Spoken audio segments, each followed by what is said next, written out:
गली गली में शोर है, जयपुर में गंदगी हर ओर है।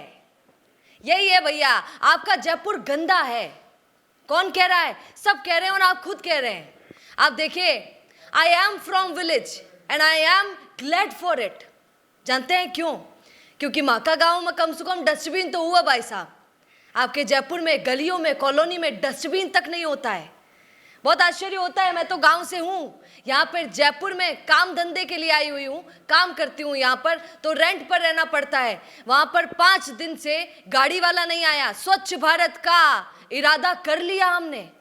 अरे ऐसी कौन सी स्वच्छ भारत का इरादा कर लिया हमने? गाड़ी हमेशा बोलती है, बोली ही नहीं है 5 दिनों से, दिख ही नहीं रही है गाड़ी। और ऐसा पहली बार नहीं हुआ, ऐसा कई बार होता है जयपुर में लोगों के साथ कि उनकी गाड़ी आती ही नहीं है और डस्टबिन तो रखते ही नहीं है। आश्चर्य की बात है। और फिर जयपुर में कोने कोने में जो कचरे का अंबार दिख जाता है, फिर लोग कहते हैं कि अरे यार ये देखिए कैसा है यहाँ पर। अब मुझे पता चला लोगों की मजबूरी क्यों है।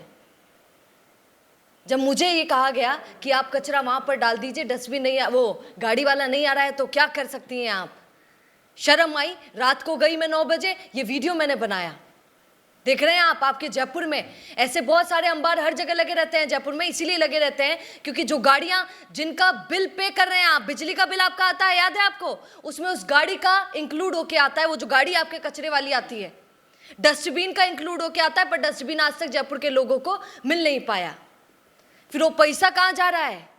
हमारे यहाँ कहते हैं कि महिलाएं सबसे ज्यादा स्वच्छता का ध्यान रखती हैं भैया। तो जयपुर को जब नगर निगम को हेरिटेज और ग्रेटर में 2 मेयर मिली और दोनों महिला, जब वो मिली तो जयपुर को लगा कि अब तो सही में स्वच्छ भारत होगा और स्वच्छ जयपुर होगा, क्योंकि महिलाएं आप भाई साहब स्वच्छता को खूब ध्यान रखें।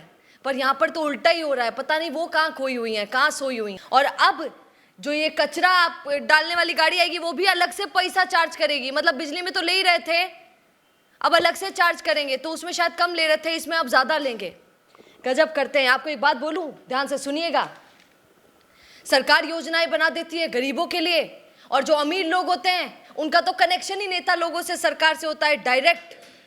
और जो बीच में पिसता है वो मिडिल क्लास लोग होते हैं, जो बेचारे टैक्स तो भरते हैं, ना ही उनको योजनाओं का फायदा मिलता है, ना ही उनको कुछ और मिलता है।